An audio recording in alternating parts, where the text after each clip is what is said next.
ആദരണീയനായ മുഖ്യമന്ത്രി സർക്കാരിൻ്റെ 4ാം വാർഷികാഘോഷങ്ങൾ ഉദ്ഘാടനം ചെയ്യുകയും കഴിഞ്ഞ 9 വർഷക്കാലമായി ഒരു ദുരന്തത്തിനും മലയാളക്കരയെ വിട്ടുകൊടുക്കാതെ 3.5 കോടി മലയാളിയുടെ അഭിമാനമായി കേരളത്തിൻ്റെ നിലപാടുകൾ മാറ്റിയ പ്രിയങ്കരനായ സഖാവ് പിണറായി വിജയൻ, ഈ യോഗത്തിൻ്റെ അധ്യക്ഷൻ CPIയുടെ സംസ്ഥാന അസിസ്റ്റന്റ് സെക്രട്ടറി കൂടിയായിട്ടുള്ള നമ്മുടെ പ്രിയപ്പെട്ട MLA സഖാവ് ഇ ചന്ദ്രശേഖരൻ, വേദിയിലുള്ള ഏറ്റവും പ്രിയങ്കരായിട്ടുള്ള സഹപ്രവർത്തകർ, ആദരണീയനായ വനം വകുപ്പ് മന്ത്രി, ഈ ജില്ലയുടെ സർക്കാരിൻ്റെ ചുമതലക്കാരൻ കൂടിയായിട്ടുള്ള പ്രിയങ്കരനായ സഖാവ് AK ശശീന്ദ്രൻ,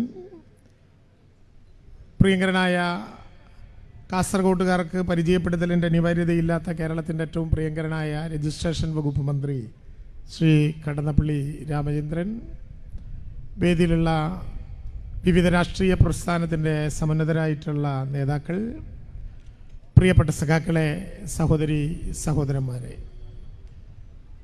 ഇനി വളരെ ദീർഘമായിട്ടുള്ളൊരു പ്രസംഗം അനിവാര്യമല്ല എന്ന് നമുക്കെല്ലാവർക്കും അറിയാവുന്നതാണ്. ഇടതുപക്ഷ ജനാധിപത്യ മുന്നണി സർക്കാരിൻ്റെ 4ാമത് വാർഷികാഘോഷവുമായി ബന്ധപ്പെട്ട് ഈ സർക്കാരിൻ്റെയും കഴിഞ്ഞ സർക്കാരിൻ്റെയും നിലപാടുകളുടെ ഏറ്റവും ഗൗരവതരങ്ങളായിട്ടുള്ള വശങ്ങളെ സംബന്ധിച്ച് നിങ്ങളോട് കേരളത്തിൻ്റെ ആദരണീയനായ മുഖ്യമന്ത്രി ഏറെ വിശദമായി സംസാരിച്ചു. കേരളം സമാനതകളില്ലാത്ത വിധം ലോകത്തിൻ്റെ മുമ്പിൽ ഒരു പുതിയ അഭിമാനകരമായിട്ടുള്ളൊരു അധ്യായം തുറക്കുകയാണ്. സഖാവ് പിണറായി വിജയൻ്റെ നേതൃത്വത്തിൽ 9 വർഷക്കാലം കഴിഞ്ഞ ഇടതുപക്ഷ ജനാധിപത്യ മുന്നണി ഗവൺമെൻറ് കേരളത്തിൻ്റെ മാത്രമല്ല ലോകത്തിൻ്റെ മുമ്പിൽ അവതരിപ്പിക്കുന്ന സമാനതകളില്ലാത്ത ഒരു പുതിയ രാഷ്ട്രീയ പോർമുഖം വളരെ അഭിമാനപൂർവ്വം അത് മുന്നോട്ട് കൊണ്ടുപോകാൻ നമ്മുടെ നാട് നിശ്ചയിക്കുകയാണ്. നേരത്തെ പ്രിയപ്പെട്ട മുഖ്യമന്ത്രി അദ്ദേഹത്തിൻ്റെ സംസാരം അവസാനിപ്പിച്ചുകൊണ്ട് ഇവിടെ സൂചിപ്പിച്ചു, കഴിഞ്ഞ 9 വർഷക്കാലമായി ഗവൺമെൻറ് ഉയർത്തിപ്പിടിക്കുന്ന നവകേരളം കേവലം ഒരു സങ്കല്പമല്ല, കേരളം തിരിച്ചറിഞ്ഞ ഒരു യാഥാർത്ഥ്യമാണ്. ഒരുപക്ഷെ രാജ്യം ഭരിച്ചുകൊണ്ടിരിക്കുന്ന കേന്ദ്ര ഗവൺമെൻറ് ഭരണഘടനയുടെ ഏറ്റവും പ്രധാനപ്പെട്ട പദങ്ങളായിട്ടുള്ള ജനാധിപത്യത്തെ, മതനിരപേക്ഷതയെ, ഒരു രാജ്യത്തിൻ്റെ ഫെഡറലിസത്തെ അപ്പാടെ തകർക്കാൻ തീരുമാനിക്കുമ്പോൾ ഏതെല്ലാം വിധത്തിലുള്ള എതിർപ്പുകളും ഏതെല്ലാം വിധത്തിലുള്ള ഉപരോധങ്ങളും കേരളത്തിനെതിരെ സൃഷ്ടിച്ചാലും കേരളമെന്നാൽ ഇന്ത്യയുടെ പ്രധാനപ്പെട്ട ഭാഗമാണെന്നും രാജ്യത്ത് ഭരിച്ചുകൊണ്ടിരിക്കുന്ന ഗവൺമെൻറ്റിൻ്റെ ജനവിരുദ്ധമായ നയത്തിനെതിരായി മനസ്സിലൊരു കല്ലേറിൻ്റെ കരുത്തെങ്കിലും സമാഹരിക്കാവുന്ന മുഴുവൻ ജനതയെയും കൂട്ടി ഐതിഹാസികമായ ഭരണഘടനയുടെ നിലനിൽപ്പിന് വേണ്ടിയുള്ള ഒരു മതനിരപേക്ഷ രാജ്യത്തിന് വേണ്ടിയിട്ടുള്ള വലിയ സമരത്തിൽ വിട്ടുകൊടുക്കാനാകാത്ത വിധം കേരളം പങ്കാളിയാകുമെന്നും നാം പ്രഖ്യാപിക്കുകയാണ്. യഥാർത്ഥത്തിൽ രാജ്യം ഭരിച്ചുകൊണ്ടിരിക്കുന്ന ഗവൺമെൻറ് ഏതെല്ലാം വിധത്തിലാണ് കേരളത്തെ തകർക്കാൻ, കേരളത്തെ മാത്രമല്ല തങ്ങൾക്ക് അഭിപ്രായ വ്യത്യാസമുള്ള എല്ലാ വിധത്തിലുള്ള ഭരണകൂടങ്ങളെയും തകർക്കാൻ എത്ര ആസൂത്രിതമായിട്ടാണ് കലാപങ്ങൾ പോലും അടിച്ചുവിട്ടുകൊണ്ട് ശ്രമം നടത്തുന്നത്. ബഹുമാനപ്പെട്ട മുഖ്യമന്ത്രി ഇവിടെ സൂചിപ്പിച്ചു, കഴിഞ്ഞ 9 വർഷക്കാലത്തിനിടയിൽ ഒരുപക്ഷെ കേരളത്തിലെ ജനങ്ങൾക്ക് ജീവിതത്തെ മുന്നോട്ട് കൊണ്ടുപോകാൻ കഴിയും വിധം എല്ലാ അവകാശങ്ങളും മറ്റൊരു ഗവൺമെൻറ്റും സാധ്യമാക്കാത്തതുപോലെ എല്ലാവർക്കും വിതരണം ചെയ്യുന്ന ഒരു ഗവൺമെൻറ്, ഒരു തരി പോലും മുന്നോട്ട് പോകാതിരിക്കാൻ ആ ഗവൺമെൻറ്റിനെ സാമ്പത്തിക ഉപരോധം കൊണ്ട് പൊതിഞ്ഞാൽ ഒരു ഗവൺമെൻറ്റിനെ തകർക്കാനാകില്ല എന്ന് തിരിച്ചറിഞ്ഞപ്പോൾ ഭരണഘടനയെ ദുരുപയോഗപ്പെടുത്തി അവതരിപ്പിക്കുന്ന ഗവർണർമാരുടെ നിലപാടുകൾ കൊണ്ട് നിയമസഭകളെ പോലും ചോദ്യം ചെയ്യിപ്പിച്ച് എല്ലാ വിധത്തിലും കേരളം ഉൾപ്പെടെ പുരോഗമന പ്രസ്ഥാനങ്ങൾ, തങ്ങൾക്കെതിരായ രാഷ്ട്രീയ പ്രസ്ഥാനങ്ങളുടെ ഗവൺമെൻറ്റുകളെ ഇല്ലായ്മ ചെയ്യുന്ന ഒരു കേന്ദ്ര ഗവൺമെൻറ് ഇന്ത്യയുടെ ചരിത്രത്തിൽ ഇതാദ്യമായി നമ്മുടെ രാജ്യത്ത് ഭരിക്കുകയാണ്. കേരളം അവതരിപ്പിക്കുന്ന സാമൂഹിക പെൻഷൻ, എല്ലാവർക്കും വീടും എല്ലാവർക്കും ഭൂമിയും എന്ന സംവിധാനം, എല്ലാവർക്കും കുടിവെള്ളവും എല്ലാവർക്കും വൈദ്യുതിയും എന്ന അവകാശം, ലോകത്തിൻ്റെ ചരിത്രത്തിൽ ഇതുവരെ കണ്ടിട്ടില്ലാത്ത പോലെ ആരോഗ്യരംഗത്തും വിദ്യാഭ്യാസ രംഗത്തും സാധാരണ ജനങ്ങൾക്ക് നൽകുന്ന അവകാശങ്ങൾ എല്ലാം ഇല്ലായ്മ ചെയ്യാൻ എത്ര ബോധപൂർവമായ പരിശ്രമങ്ങളാണ് നടക്കുന്നത്. ഒരു ഗവൺമെൻറ്റിനോടുള്ള എതിരഭിപ്രായം രാഷ്ട്രീയമായ നിലപാടുകളിലൂടെ പലപ്പോഴും ഗവൺമെൻറ്റുകൾ നടത്തിയിട്ടുണ്ട്. എന്നാൽ ഒരു ദുരന്ത ഘട്ടത്തിൽ ഒരു ഗവൺമെൻറ്റിനെ ഒറ്റപ്പെടുത്താനും ആ ഗവൺമെൻറ് ഈ നാട് ഭരിക്കുന്നു എന്നുള്ളത് കൊണ്ട് ദുരന്തബാധിതരായിട്ടുള്ള മനുഷ്യർക്ക് നേരെ ഒരിക്കലും കരുതാത്ത വിധം ഉപരോധത്തിൻ്റെ കെട്ടുകൾ ഏർപ്പെടുത്തുകയും ചെയ്ത ഒരു ഭരണകൂടം ഇന്ത്യയുടെ ചരിത്രത്തിലുണ്ടായിട്ടുണ്ടോ? കാഞ്ഞങ്ങാടുകാരുടെ വെളിപ്പാടകലെയാണ്. ബഹുമാനപ്പെട്ട മുഖ്യമന്ത്രി ഇപ്പോൾ യാത്ര തിരിച്ചിട്ടുള്ള വയനാട്ടിലെ മേപ്പാടി ഗ്രാമപഞ്ചായത്തിലെ ചൂരൽമല എന്നൊരു പ്രദേശം ഒരുപക്ഷേ സമീപ ഭൂതകാലത്ത് ഇന്ത്യയുടെ ചരിത്രത്തിൽ ഇതുവരെ കണ്ടിട്ടില്ലാത്തതുപോലെ ഒരു ചതുരശ്ര കിലോമീറ്റർ ചുറ്റളവിനകത്ത് 298 മനുഷ്യരുടെ മരണത്തിന് വിധേയമായ ചൂരൽമല, പുഞ്ചിരിമുറ്റവും മുണ്ടക്കൈയും അട്ടാമലയും ആറാമലയും എല്ലാം ഉൾപ്പെടുന്ന മനുഷ്യ ജീവിതത്തിന്റെ പച്ചപ്പാൽ നിറഞ്ഞിരുന്ന ചൂരൽമല, പുന്നപ്പുഴയുടെ താളങ്ങൾ ഏറ്റുവാങ്ങി കഴിഞ്ഞിരുന്നൊരു ജനതയുടെ സ്വൈര ജീവിതത്തിലേക്ക് കടന്നു കയറും വിധം അതിഭീകരമായ ഉരുൾപൊട്ടലുണ്ടായപ്പോൾ ആ ഉരുൾപൊട്ടലിനെ നേരിടാനുള്ള, ആ ഉരുൾപൊട്ടലിൽ ദുരന്തമുണ്ടായൊരു നാടിനെ ഹൃദയത്തോട് ചേർത്ത് പിടിച്ച് മുന്നോട്ട് നയിക്കാനുള്ള എല്ലാ വിധത്തിലുള്ള ഇടപെടലുകളുമായി കേരളവും കേരളത്തെ സ്നേഹിക്കുന്ന മനുഷ്യരും മുന്നോട്ട് വന്നപ്പോൾ ആ ജനതയോട് കേന്ദ്ര ഗവൺമെൻറ് കാണിച്ച സമീപനം എന്തായിരുന്നു? ആഗസ്റ്റ് 11-ാം തീയതി ഞങ്ങളെല്ലാവരും ഉള്ളപ്പോഴാണ് ബഹുമാനപ്പെട്ട ഇന്ത്യയുടെ പ്രധാനമന്ത്രി ചൂരൽമലയിലെ ദുരന്ത മേഖലകളുടെ സന്ദർശനത്തിന് വേണ്ടി കൽപ്പറ്റയിലെ SKMJ സ്കൂളിൽ പ്രത്യേക വിമാനത്തിൽ പ്രത്യേക ഹെലികോപ്റ്ററിൽ വന്നിറങ്ങിയത്. കേരളത്തിൻ്റെ ഗവർണറും കേരളത്തിൻ്റെ മുഖ്യമന്ത്രിയും ഞങ്ങൾ മന്ത്രിമാരും MLA മാരും എല്ലാം ചേർന്ന് ഇന്ത്യയുടെ പ്രധാനമന്ത്രിയെ സ്വീകരിച്ചു. അദ്ദേഹം അവിടെ മാധ്യമങ്ങളോടും ഞങ്ങളോടും പറഞ്ഞു, ആകാശമാർഗം ദുരിതം കാണാൻ വന്നവനല്ല ഞാൻ നേരിട്ട് ദുരന്ത മേഖലയിലേക്ക് പോവുകയാണ്. ദുരന്തമുണ്ടായ 12-ാം ദിവസം അദ്ദേഹം ചൂരൽമലയിലെ പുന്നപ്പുഴയ്ക്ക് നടുവിൽ പുതിയതായി പട്ടാളം നിർമ്മിച്ചിരിക്കുന്ന ബെയിലി പാലത്തിൽ നിന്ന് മാധ്യമങ്ങളുടെ ചിത്രങ്ങൾക്ക് വേണ്ടി പോസ്റ്റ് ചെയ്തു. ഉണ്ണിമാഷും കുട്ടികളും പാടിയും ആടിയും നടന്നിരുന്ന വെള്ളാർമല സ്കൂളിലേക്ക് 100 മീറ്റർ കാൽനടയായി നടന്നു. തിരിച്ച് കൽപ്പറ്റയ്ക്കുള്ള യാത്രക്കിടയിൽ മേപ്പാടിയിലെ ആരോഗ്യ കേന്ദ്രത്തിൽ ചെന്ന് 2.5 വയസ്സായ നൈസമോളെ ഒക്കത്തെടുത്ത് കളിപ്പിക്കുന്ന ചിത്രം ലോകത്തറിയുന്ന ഭാഷകളിൽ പ്രസിദ്ധീകരിക്കുന്ന എല്ലാ പത്രങ്ങളുടെയും 1-ാമത്തെ പേജിൽ നിറഞ്ഞു നിന്നു. കൽപ്പറ്റയിലെ കളക്ട്രേറ്റിൽ ബഹുമാനപ്പെട്ട മുഖ്യമന്ത്രിയും ഗവർണറും ഞങ്ങൾ മന്ത്രിമാർ, ഞാനും AK ശശീന്ദ്രനും OR കേളുവും പ്രിയപ്പെട്ട മുഹമ്മദ് റിയാസും MLA സിദ്ദിഖും എല്ലാം പങ്കെടുത്ത യോഗത്തിൽ വികാരഭരിതനായി നേരത്തെ മുഖ്യമന്ത്രി ഇവിടെ സൂചിപ്പിച്ചതുപോലെ 979-ൽ മെഹ്റൂബിയിലുണ്ടായ അപകടത്തെക്കുറിച്ച് സൂചിപ്പിച്ചുകൊണ്ട് അദ്ദേഹം പറഞ്ഞു, ഒരു മെമ്മോറാണ്ടം തന്നാൽ മതി, എല്ലാവർക്കും ആവശ്യമായ സഹായം ചെയ്യും. 2.5 വയസ്സായ നൈസമോളെ എടുത്ത് കളിപ്പിച്ചപ്പോൾ കേരളം കരുതി ഒരു കുഞ്ഞിനെ കളിപ്പിക്കുകയായിരുന്നു. അല്ല, 2.5 വയസ്സായ നൈസമോളെ എടുത്ത് കളിപ്പിച്ച് എല്ലാ മാധ്യമങ്ങളിലും ചിത്രം പ്രസിദ്ധീകരിക്കുക വഴി ഈ കേരളം എന്ന നാടിലെ ജനങ്ങളെ കബളിപ്പിക്കാനും കളിപ്പിക്കാനും പോവുകയാണ് ഞാൻ എന്നതിൻ്റെ സൂചനയാണ് ഇന്ത്യയുടെ പ്രധാനമന്ത്രി നൽകിയതെന്ന് 9 മാസക്കാലം കഴിഞ്ഞപ്പോൾ ഒരു ജനത തിരിച്ചറിയുകയാണ്. എന്തേ കേരളത്തിനോട് ഇത്ര ശത്രുത? 3.5 കോടി മൂക്ക് താഴോട്ട് നീണ്ട മലയാളി ഉൾപ്പെടുന്ന കേരളം എന്ന ഈ നാട് ഇന്ത്യയുടെ ഭാഗമല്ലേ? കേരളം എന്ന ഈ നാടിനെ ഒറ്റപ്പെടുത്താനും എല്ലാ ദുരന്ത മുഹൂർത്തത്തിലും മറ്റ് സംസ്ഥാനങ്ങൾക്ക് ചെയ്ത സഹായങ്ങൾ പോലും ചെയ്യാതിരിക്കാനുമുള്ള ബോധപൂർവമായ പരിശ്രമങ്ങൾ നിങ്ങളുടെ ഒരു ചിന്തയുടെ ഭാഗമാണ്. 2018-ലെ പ്രളയത്തിലും 2019-ലെ പ്രളയത്തിലും ഇതേ ഗൂഢ ഉദ്ദേശം തന്നെ നിങ്ങൾ നടപ്പിലാക്കാൻ ശ്രമിച്ചു. കണ്ടാലും കൊണ്ടാലും പഠിപ്പിക്കാത്ത ഒരു ഗവൺമെൻറ്റാണ് കേന്ദ്രത്തിലിരിക്കുന്നത്. കാഞ്ഞങ്ങാട് അലകടൽ പോലെ ഒത്തുചേർന്ന ഒരു മഹാ ജനക്കൂട്ടത്തിനുറപ്പുണ്ട്. കേന്ദ്ര ഗവൺമെൻറ് ഏതെല്ലാം വിധത്തിൽ കേരളത്തെ കഴുത്തു പിടിച്ചു ഞെരിച്ചു കൊന്നാലും വയനാട്ടിലെ ഈ ദുരന്തം നേരിട്ടനുഭവിക്കേണ്ടി വന്ന ഒരു ഗ്രാമത്തിലെ അവസാനത്തെ ദുരന്ത ബാധിതനെ കൂടി പുനരധിവസിപ്പിക്കാതെ ചുരമിറങ്ങില്ല പിണറായി വിജയന്റെ നേതൃത്വത്തിലുള്ള ഇടതുപക്ഷ ജനാധിപത്യ മുന്നണി ഗവൺമെന്റ് എന്ന് ഈ നാട് കാണാൻ പോകുന്ന ഏറ്റവും പ്രധാനപ്പെട്ട ചരിത്രമാണ്. എന്തെല്ലാം വിധത്തിൽ ആക്രമണങ്ങൾ കൊണ്ട് ഇല്ലാതാക്കാൻ ശ്രമിച്ചു ഈ നാട്ടിലെ ഗവൺമെന്റിനെ. മുഖ്യമന്ത്രി ഇവിടെ വിവരിച്ചു, 1,77,000 കോടി രൂപയുടെ സഹായം ഈ കേരളത്തിന് നിഷേധിക്കാൻ കേരളം ചെയ്ത കുറ്റം എന്താണ്? 600 രൂപയായി 32 ലക്ഷം പേർക്ക് 18 മാസക്കാലം UDFന്റെ ഗവൺമെന്റ് കൊടുക്കാതിരുന്ന പെൻഷൻ 64 ലക്ഷം മനുഷ്യരിലേക്ക് വർദ്ധിപ്പിച്ച് 1,600 രൂപയാക്കി മാറ്റി അവരുടെ വീടുകളിൽ കൊണ്ടുപോയി കൊടുത്തതാണോ കേരളത്തിൽ ഇടതുപക്ഷ ജനാധിപത്യ മുന്നണി ഗവൺമെന്റ് ചെയ്ത കുറ്റം? 9 വർഷക്കാലം മുമ്പ് അടച്ചുപൂട്ട മലപ്പറമ്പ് പോലെ നൂറുകണക്കിന് സ്കൂളുകളിലേക്ക് ലക്ഷക്കണക്കിന് വിദ്യാർത്ഥികളെ തിരിച്ചു കയറ്റുന്ന അത്യുജ്വലമായിട്ടുള്ള പൊതുവിദ്യാഭ്യാസ സംരക്ഷണ യജ്ഞം നടപ്പിലാക്കിയതാണോ ഇടതുപക്ഷ ജനാധിപത്യ മുന്നണി ഗവൺമെന്റ് ചെയ്ത കുറ്റം? കേരളത്തിലെ വസൂരി പെരകലുണ്ടായിരുന്ന കേരളത്തിൽ ഐക്യ ജനാധിപത്യ മുന്നണി ഉമ്മൻചാണ്ടി അധികാരത്തിലിരിക്കുന്ന കാലത്ത് പോസ്റ്റ്മോർട്ടം നടത്തിയാൽ മൂക്കിൽ വയ്ക്കാനുള്ള പഞ്ഞി പോലും സ്റ്റോക്കില്ലാതിരുന്ന കേരളത്തിൻ്റെ ആരോഗ്യ മേഖലയിൽ കുടുംബാരോഗ്യ കേന്ദ്രങ്ങളിലൂടെ സമ്പന്നമായിട്ടുള്ളൊരു ആരോഗ്യ മേഖലയെ കൊണ്ടുവന്ന് കോവിഡിനെ പ്രതിരോധിക്കാൻ ലോകത്തിൻ്റെ മാതൃക എന്ന് ഭാഷയ്ക്കപ്പുറം കാലങ്ങൾക്കപ്പുറം ഒരു ജനത ചൂണ്ടിക്കാണിച്ച അഭിമാനകരമായ അനുഭവം ഉണ്ടാക്കിയതാണോ കേരളം ചെയ്ത കുറ്റം? 4.5 ലക്ഷം മനുഷ്യരെ കൂരയ്ക്ക് താഴെയാക്കിയതാണോ കേരളം ചെയ്ത കുറ്റം? 3.25 ലക്ഷം കുടുംബങ്ങൾക്ക് സ്വന്തമായി മരിച്ചാൽ കുഴിച്ചിടാൻ 6 അടി മണ്ണ് കൊടുത്തതാണോ കേരളം ചെയ്ത കുറ്റം?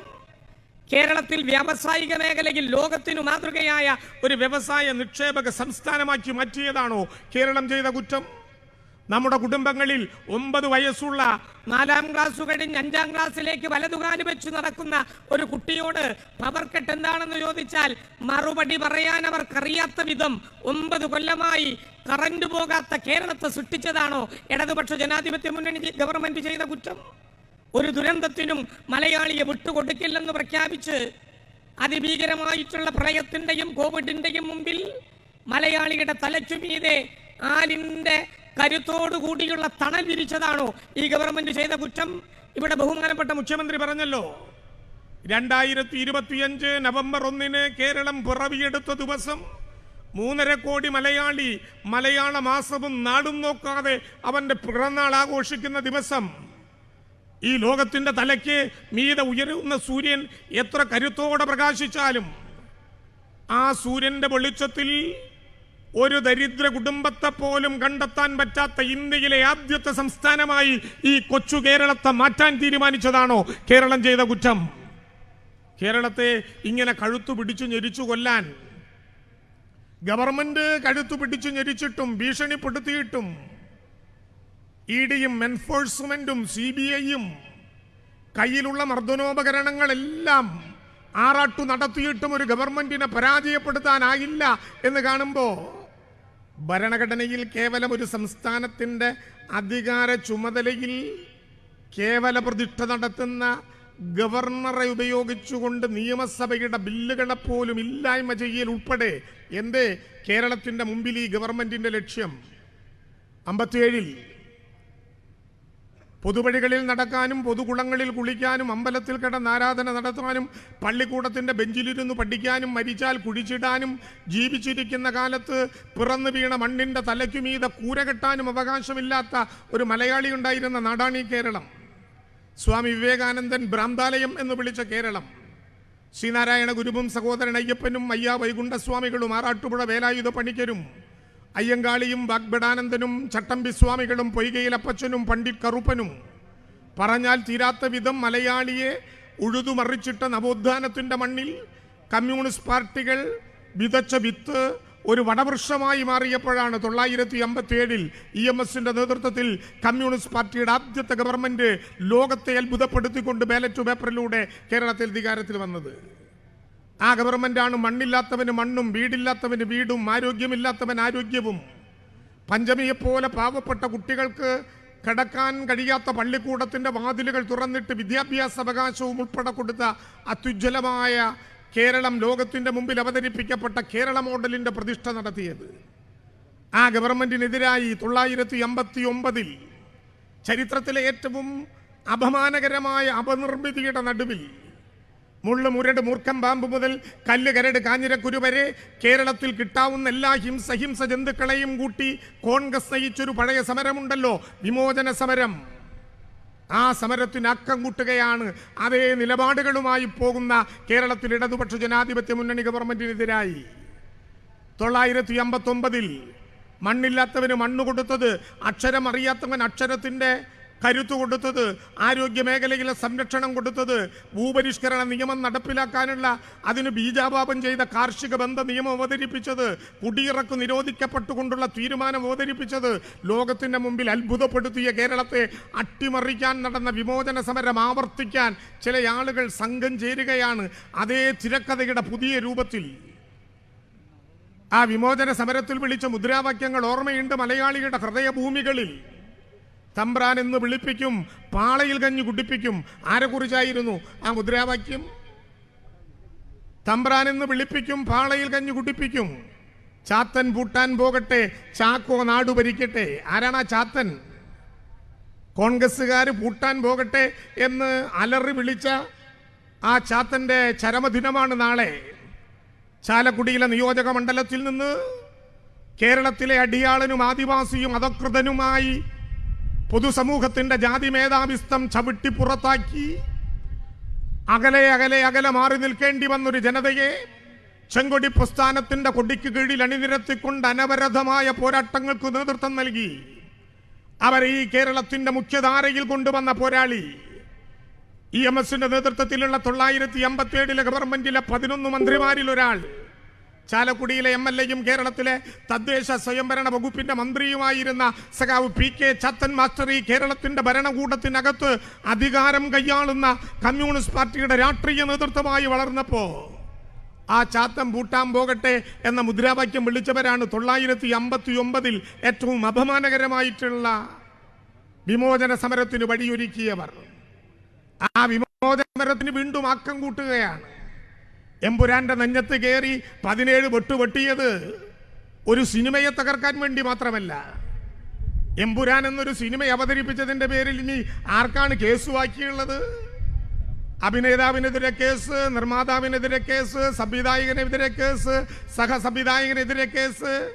ഇനി കണ്ടിരുന്ന കാഞ്ഞങ്ങാട്ടുകാർക്കെതിരെ മാത്രമേ കേസെടുക്കാൻ ബാക്കിയുള്ളൂ. അത് ടിക്കറ്റ് എടുക്കുമ്പോൾ അഡ്രസ്സ് കൊടുക്കാൻ പറ്റാത്തത് കൊണ്ടാണ്. അഡ്രസ്സ് കൊടുത്തിരുന്നെങ്കിൽ അവർക്കുമെതിരെ കേസെടുത്തേനെ. ഏതു നാട്ടിലാണിത്? PJ ആന്റണി എന്ന മലയാളത്തിന്റെ പ്രിയപ്പെട്ട നടൻ, മലയാളിയുടെ ഏറ്റവും പ്രിയപ്പെട്ട നടൻ, ഭാസ്കരൻ മാഷയുടെ നിറമാല്യം എന്ന സിനിമയിൽ PJ ആന്റണി എന്ന് ജാതി കൊണ്ട് ക്രിസ്ത്യാനിയായ ഒരു മനുഷ്യൻ വെളിച്ചപ്പാടായി വേഷമിട്ട് തൻ്റെ വീട്ടിലെ പാവപ്പെട്ട മക്കൾക്ക് കഞ്ഞി കുടിക്കാൻ നിവർത്തിയില്ലാത്തതിൻ്റെ പ്രയാസം അവതരിപ്പിക്കപ്പെട്ടപ്പോൾ തമ്പുരാൻ പണം കൊടുക്കാത്തതിൽ മനസ്സു നൊന്ത് തൻ്റെ മക്കൾക്ക് വെള്ളം കൊടുക്കാൻ നിവർത്തിയില്ലാതെ വന്ന മനുഷ്യൻ നെറ്റിയിൽ തൻ്റെ കയ്യിലെ വാളുകൊണ്ട് 12 തവണ വെട്ടി ചോര കട്ടകട്ടയായി ചുണ്ടിലേക്ക് വന്നപ്പോൾ അത് പൂർണ്ണമായും കവിളിലേക്ക് വലിച്ചെടുത്ത് കണ്ട കൽപ്രതിമയുടെ നേരെ തുപ്പിയപ്പോൾ മലയാളത്തിൽ PJ ആന്റണിക്കെതിരെ കേസെടുക്കാനായിരുന്നില്ല അന്ന് തീരുമാനിച്ചത്. അന്ന് അഭ്രപാളികളിൽ രാഷ്ട്രീയവും മതവും നോക്കാതെ മനുഷ്യൻ ആ സിനിമ കണ്ട് ആവേശപൂർവ്വം കൈയടിച്ച നാടാണ് ഈ കേരളം. ആ കേരളത്തിൽ കണ്ടവനെതിരെയും കേസെടുത്ത് കേന്ദ്ര ഗവൺമെന്റിന്റെ നിലപാടുകളെ മയത്തിലേറ്റുവാങ്ങി കണ്ണീരിന്റെ കഥ പറയുമ്പോഴും ഇടതുപക്ഷ ജനാധിപത്യ മുന്നണിയുടെ പ്രതിപക്ഷമാകുന്നതിന് പകരം 3.5 കോടി മൂക്ക് താഴോട്ട് നീണ്ട മലയാളിയുടെ വികസന പ്രവർത്തനങ്ങളുടെ പ്രതിപക്ഷമായി പോകുന്ന ഐക്യ ജനാധിപത്യ മുന്നണിയുണ്ടല്ലോ, അവരുടെ മനസ്സിൽ 59 വിമോചന സമരത്തിന്റെ പുതിയ പതിപ്പാണ് ലക്ഷ്യം വയ്ക്കുന്നത്. ലൂസിഫറിന്റെ 2ാം പതിപ്പ് എമ്പുരാൻ, 59 പഴയ വിമോചന സമരത്തിന്റെ പുതിയ പതിപ്പ് സതീശന്റെയും ചെന്നിത്തലയുടെയും സുധാകരന്റെയും KC വേണുഗോപാലിന്റെയും. പിന്നെ ഒരു കാര്യമുണ്ട്, ഇതിന്റെ സംവിധായകനാര്, നടനാര്, സഹനടനാരെന്ന് ഇതുവരെ പിടികിട്ടിയിട്ടില്ല. ആവർത്തിച്ച അഭിനയമാണ്. ഈ രാജ്യത്ത് കേരളം ചവറ്റുകൊട്ടയിലേക്ക് വലിച്ചെറിയപ്പെട്ട വിമോചന സമരത്തിന്റെ പുതിയ അധ്യായം തീർക്കുന്നു. അതിദാരിദ്ര്യത്തിൽപ്പെട്ട മനുഷ്യനെ ദാരിദ്ര്യത്തിൽ നിന്ന് കരകയറ്റുന്നത് മുതൽ ഇവിടെ ബഹുമാനപ്പെട്ട മുഖ്യമന്ത്രി വിവരിച്ചല്ലോ ഒരു കോവിഡ് കാലത്തെക്കുറിച്ച്. വസൂരിപ്പരകൾ ഉണ്ടായിരുന്ന നാടാണ് ഈ കേരളം. കേരളത്തിന്റെ വിപ്ലവ സൂര്യൻ VS അച്യുതാനന്ദൻ തൻ്റെ അമ്മയെ അവസാനമായ ഒരു നോക്കു കാണാൻ അച്ഛൻ്റെ മോതിരവിരലിൽ പിടിച്ചുപോയൊരു കഥ നാം വായിച്ചല്ലോ. വസൂരിപ്പരയിലെ അകമുറിയിൽ കിടക്കുന്ന അമ്മ ഓലക്കീറിനൊരു തുളയിട്ട് അച്ഛൻ്റെ ഇടത് കൈയിലും വലത് കൈയിലും പോയ സഖാവ് VSനെയും ജ്യേഷ്ഠനെയും കണ്ടു. അവസാനത്തെ കാഴ്ച. മരണത്തിനു മുമ്പ് അമ്മയെ VS അച്യുതാനന്ദൻ കണ്ടത് ഒരു കണ്ണു മാത്രം ഓലക്കീറിന്റെ പിറകിൽ, ഒരു VS അല്ല. അനേകായിരം അച്യുതാനന്ദന്മാർ അവരുടെ അമ്മമാരെ കണ്ടത് ഈ ഓലക്കീറിനിടയിലാണ്. അനേകായിരം വിയസുമാർ അവരുടെ അച്ഛന്മാരെ കണ്ടത് ഈ ഓലക്കീറിനിടയിലാണ്. അനേകായിരം അമ്മമാർ അച്ഛന്മാർ അവരുടെ മക്കളെ കണ്ടത് ഈ ഓലക്കീറിനിടയിലാണ്. അനേകായിരം ഭർത്താക്കന്മാർ അവരുടെ ഭാര്യമാരെ കണ്ടത് ഈ ഓലക്കീറിന്റെ കീഴിലാണ്. വസൂരിപ്പരകളുണ്ടായിരുന്ന നാടാണ് ഈ കേരളം. ലോകത്തേറ്റവും സമ്പന്നമായ രാജ്യത്തിന്റെ പേര് ചോദിക്കുന്ന കുട്ടികൾ ഇപ്പോൾ PSCയുടെ ശരിയുത്തരത്തിന് എഴുതും അത് അമേരിക്ക എന്ന പേരാണ്. സമ്പന്നതയുടെ നടുവിൽ നിൽക്കുന്ന അമേരിക്ക കോവിഡ് എന്ന മഹാമാരിക്ക് മുമ്പിൽ പതറി തകർന്നു വീണ് 70 വയസ്സു കഴിഞ്ഞാൽ ഓക്സിജന്റെ മാസ്ക് കൊടുക്കാനാകാതെ ഒറ്റപ്പെട്ട അപമാനകരമായ അനുഭവം മലയാളിയായ ഒരു നഴ്സ് കുഞ്ഞവരുടെ ഇൻസ്റ്റാഗ്രാമിലൂടെ വിളിച്ചു പറഞ്ഞില്ലേ? അമേരിക്ക ഓക്സിജന്റെ മാസ്ക് കൊടുക്കാൻ കഴിയാത്ത വിധം ഒറ്റപ്പെട്ടപ്പോ സഖാവ് പിണറായി വിജയൻ ഭരിക്കുന്ന ഒരു രാജ്യമല്ല, ഒരു സംസ്ഥാനം, ഈ കൊച്ചു കേരളം എങ്ങനെയായിരുന്നു അതിന് നേരിട്ടത് എന്ന അനുഭവങ്ങൾ നമ്മുടെ മുമ്പിലില്ലേ? കേരളത്തിൽ ഇപ്പോൾ ഏറ്റവും കൂടുതൽ പ്രായമുള്ള വോട്ടർ എൻ്റെ നാട്ടിലാണ്. പുത്തൂരിലെ പയ്യപ്പള്ളി മൂലയിൽ 110 വയസ്സായ കൗസല്യമ്മായി. കാഞ്ഞങ്ങാട്ടുകാർക്കൊന്ന് വന്നു കാണാം. 110 വയസ്സിൽ കൗസല്യമ്മായി 3 കോവിഡിനെയും നേരിട്ടിട്ട് തെങ്ങിടിച്ചാൽ പന വീഴുന്നത് പോലെ 18 അടി താഴ്ചയുള്ള കിണറ്റിൽ നിന്ന് വെള്ളം കോരി രാവിലെ 8:30 മണിക്ക് 2.5 വയസ്സായ തൻ്റെ കുട്ടിയെ കളിപ്പിക്കുന്ന കാഴ്ച ലോകത്തെവിടെയെങ്കിലും പോയി കാണണമെങ്കിൽ അത് ഈ കേരളത്തിൽ വന്നു കാണണം. അതാണ് കേരളത്തിൻ്റെ ആരോഗ്യ മേഖല. പ്രിയപ്പെട്ടവരെ, ആ കേരളത്തെ എത്ര കഴുത്തു പിടിച്ചു ഞെരിച്ചു കൊന്നാലും അപമാനവാദങ്ങൾ കൊണ്ടും അപകീർത്തി കൊണ്ടും അന്വേഷണ ഏജൻസി കൊണ്ടും പണം കൊടുക്കാതെ കടുപ്പിച്ചും ഗവർണറെ ഇറക്കി കളിച്ചും ഒരു ഗവൺമെന്റിനെ തകർക്കാനും അതിനാക്കം കൂട്ടാൻ അപശക്ത കഥകളുടെ പുതിയ നാടകങ്ങളും പുതിയ വിമോചന സമരഗാഥകളും തീർക്കാം എന്നാരെങ്കിലും കരുതുന്നുണ്ടെങ്കിൽ വയനാടൻ ചുരമിറങ്ങി വരുന്ന തടിലോറി തടുക്കാൻ മസില് പിടിച്ചു കൊടുത്ത തവളയുടെ ഗതികേട് അത്തരക്കാർക്ക് ഈ കേരളത്തിലുണ്ടാകും എന്ന് ചരിത്രം രേഖപ്പെടുത്താൻ വേണ്ടി പോവുകയാണ്. വയനാടൻ ചുരം ഇറങ്ങിയിട്ട് വലിയ തടിലോറി വരുമ്പോൾ താമരശ്ശേരി വളവിലിരിക്കുന്ന തവളയ്ക്കൊരു സംശയം, എന്നോട് ചോദിക്കാതെ ഈ വണ്ടി അങ്ങ് കോഴിക്കോട്ടേക്ക് പോകാൻ പറ്റുമോ? ഒന്ന് മസില് പിടിച്ചു നോക്കി, കിളി പോലും അറിയില്ല, ക്ലീനർ പോലും അറിയില്ല. കേരളം ആ വിധത്തിൽ ശരിയുടെ പക്ഷത്തുറച്ചു നിൽക്കാൻ തീരുമാനിക്കുന്ന ഈ മഹാസമ്മേളനത്തിൽ പങ്കെടുത്ത മുഴുവൻ പേരെയും കേരളത്തിൽ ഇടതുപക്ഷ ജനാധിപത്യ മുന്നണി ഗവൺമെന്റിനു വേണ്ടി ഹൃദയത്തിൽ തൊട്ട് അഭിവാദ്യം ചെയ്തുകൊണ്ട് ഞാൻ അവസാനിപ്പിക്കുന്നു. ലാൽ സലാം.